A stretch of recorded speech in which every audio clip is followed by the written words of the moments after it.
Good, happy Wednesday evening. I'm Riley King, and welcome to the Riley King Newscast, right here on the Riley King Network. We have a lot of news to get to this Wednesday evening, so let's begin. First up, Manchester police increasing patrols after rise in armed robberies. Police chief says there's no apparent pattern to robberies. Let's take a listen to that video from WMUR News 9, Ray Brewer.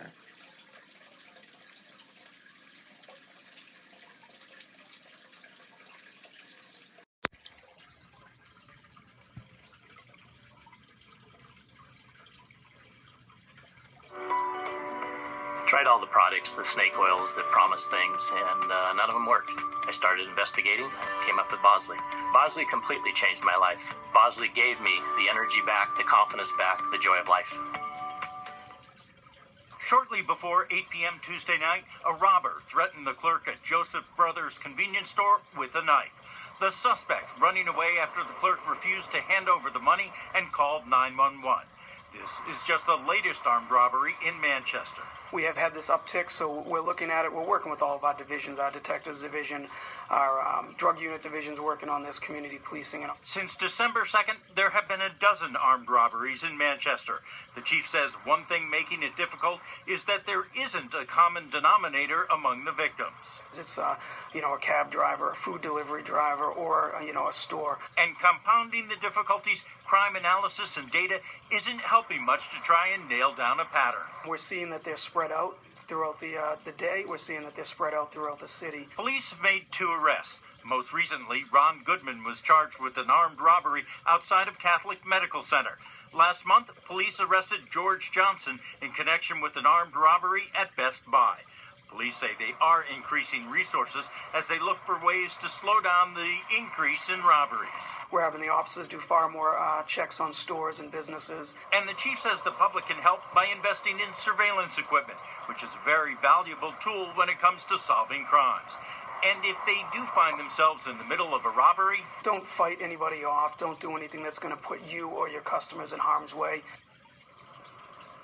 One other thing the police chief says stores can do to help is remove posters from the windows. That way, when police officers drive by, it's easier for them to see what's going on inside the store. Reporting live in Manchester, Ray Brewer, WMUR News 9. Okay, and there you go on that video and that report. Lebanon City Hall to relocate ahead of major renovations. City Hall office will open Monday, January 13th at 20 West Park Street in Lebanon, New Hampshire. Let's take a listen to this video from NBC 5.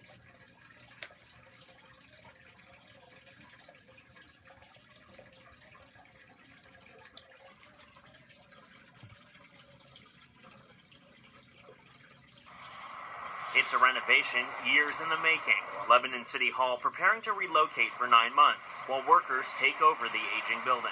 It'll be easier to use, it'll be more efficient for both staff and for folks entering and using City Hall, and a lot more pleasant experience. Renovations will include asbestos removal, a new heating system and improved insulation, and a complete renovation of the city clerk's office, including vehicle registrations, marriage licenses, dog licenses, voter registration, and birth certificates. The renovation will also relocate Lebanon City Council chambers to the building's basement, for good reason. The employees that are presently in the basement, who are here, obviously here 40 hours a week plus, will now be in a space where they have windows to look out, which is a lot more friendly for people. Lots of services means lots of things to move. But where on earth is City Hall moving to? Let's find out. Do you know where they're going to be moving City Hall? Not really sure. I'm not really sure. I've got no idea. I do not know, honestly. Where are they moving City Hall? To the old Citizens Bank. The correct response? Right across the street. For 9 months, 20 West Park Street will be home to all the city's major services. This is what the city clerks will be. Again, we will register vehicles and birth certificates and marriage licenses. All that will be done right here. over here where folks will pay their taxes and utility bills for water and sewer. Many of the former bank's existing features, like old bank teller counters, will be put to work by city staff. The best part? The existing city hall is right in the window, so we'll be able to watch the renovations as they occur. In Lebanon, Nathaniel Reed, NBC5 News. Okay, and there you go on that video and that report. And now let's take a look at that U.S. stock market and see how your U.S. stock market closed for this Wednesday evening. And here's a look at that U.S. stock market for all of you for this Wednesday evening. Your Dow Jones Industrial Average closed in the green, one up. Your Nasdaq closed in the green, one up. S&P 500 closed in the green, one up. Gold closed flat. Oil closed flat. U.S. 10-year closed flat. Euro/USD closed in the green, one up. And VIX closed in the red and went down.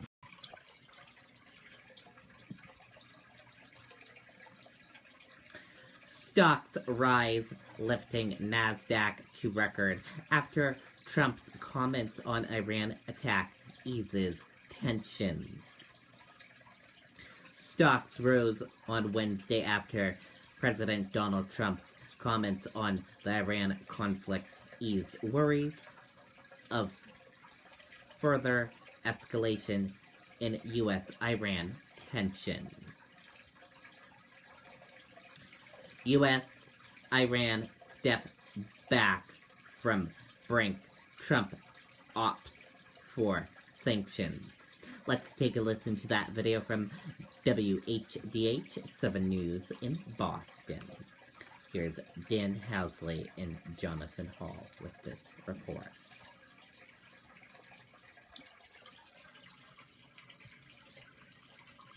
First here at 4 o'clock, the crisis in Iran reaching a turning point. Iran launching missiles at U.S. military bases in Iraq. Satellite images showing what's believed to be damage to one airbase from the attack. At least those air bases house U.S. troops. But now President Trump says it appears that Iran is standing down. And images from today showing some of the remnants of that Iranian missile that struck near one of the bases, as well as 2 missiles that did not detonate. Now, those missiles were found in western Iraq this morning. But the president says no Americans were killed or even injured. This video showing the moments the missiles hit one of the bases housing those U.S. troops. Iran says this attack is in retaliation for the U.S. airstrike that killed the country's top general. President Trump says no Americans were killed in the attacks. The president with a message of peace when he addressed the nation. To the people and leaders of Iran, we want you to have a future. The United States is ready to embrace peace with all who seek it. Our Dan Housley begins our Team 7 coverage on the situation live in Washington, D.C.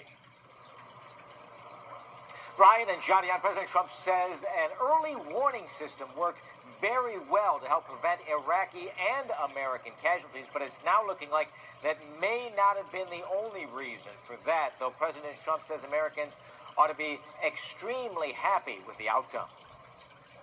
Iran appears to be standing down, which is a good thing for all parties concerned and a very good thing for the world. President Trump announces Iran and the U.S. are stepping back from all-out war after Iran launched more than a dozen ballistic missiles at 2 military bases in Iraq, housing U.S. military and coalition forces. Retaliation, Iran says, for last week's U.S. drone strike killing Iran's top general. By removing Soleimani, we have sent a powerful message to terrorists.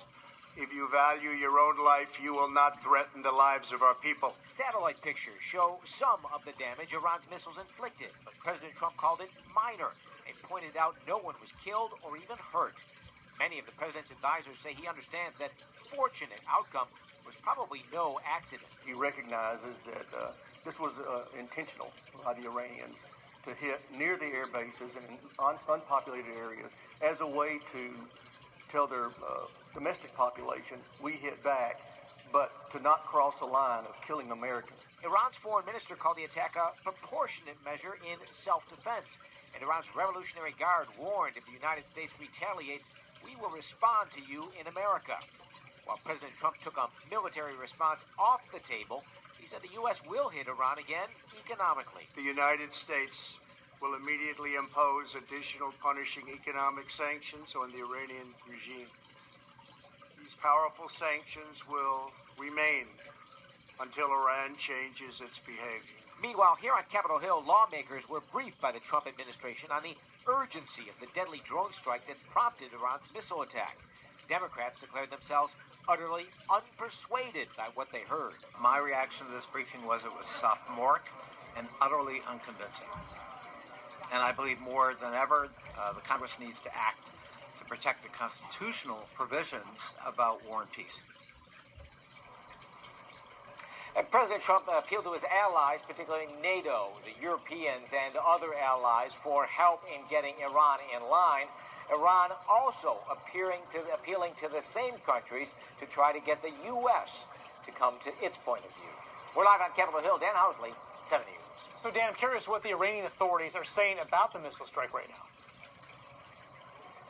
Well, the Iranian Revolutionary Guard is telling its own people that the strikes were successful and that Americans were killed, perhaps a dozen of them, and hundreds possibly injured. While that's completely contrary to what the U.S. and the Iraqis are reporting, it may be something that's useful for domestic consumption. Back to you. Housley live in D.C. Thank you so much. Appreciate that. And the president's message today leaving a lot of people wondering if the issue with Iran is now calming down. Or will economic sanctions cause even more trouble? Jonathan Hall spoke to some experts. Brian Jadian, President Trump's speech today has at least one local expert on the Middle East applauding, saying he has a reasonable strategy all laid out and does not appear to be ready to strike back. An Iranian general assassinated by a U.S. drone strike. Iranian missiles falling on 2 Iraqi bases which house U.S. troops. Tensions very high. But as President Trump warned of harsh consequences, he also had some softer comments. We want you to have a future, and a great future, one that you deserve. One of prosperity at home and harmony with the nations of the world. Was President Trump extending an olive branch to Iran in hopes of de-escalating the tense situation? No question he was. His administration, I think, is trying to pivot toward a diplomatic solution more than they have, certainly in the last 2 years. The president laid out a strategy for dealing with Iran's aggression in the Middle East. He says he will increase economic sanctions, pressure nations to withdraw from the Iran nuclear deal, and push for a new one, which the U.S. has already done, and ask NATO for more assistance. Today, I am going to ask NATO to become much more involved in the Middle East process. NATO, one BU expert, recalls the situation in Libya 8 years ago. NATO's involvement in the Middle East hasn't necessarily yielded positive results. In 2011, NATO led a coalition through the U.S. and France and the UK. They led a coalition to topple the Gaddafi regime. 9 years forward, that's more or less produced a failed state. As for increased economic penalties Iran could face, our expert from Tufts University's Fletcher School of Law and Diplomacy can't fathom what they might be. It sounds to me like the sanctions that Trump was referring to in his press conference today are more targeted toward Iranian government officials rather than necessarily general economic sanctions. From my perspective, the economic sanctions are pretty much ratcheted up as high as they can be. Professor White says President Trump gave one of the 5 best foreign policy speeches of his presidency. He was on message. It was prepared remarks. He took no questions. He didn't deviate from the script. This was Trump's best performance, certainly, of the last 12 months. And the professor also knows President Trump has shown a great deal of restraint on Twitter over the past several days. We'll see if that continues. At 5, how oil prices might react. Live in the newsroom, Jonathan Hall, 7 News. And stay with the news station for more on the crisis with Iran. We'll have the latest updates on air, online at WHDH.com, and on, of course, any of our 7 News mobile and tablet apps as well.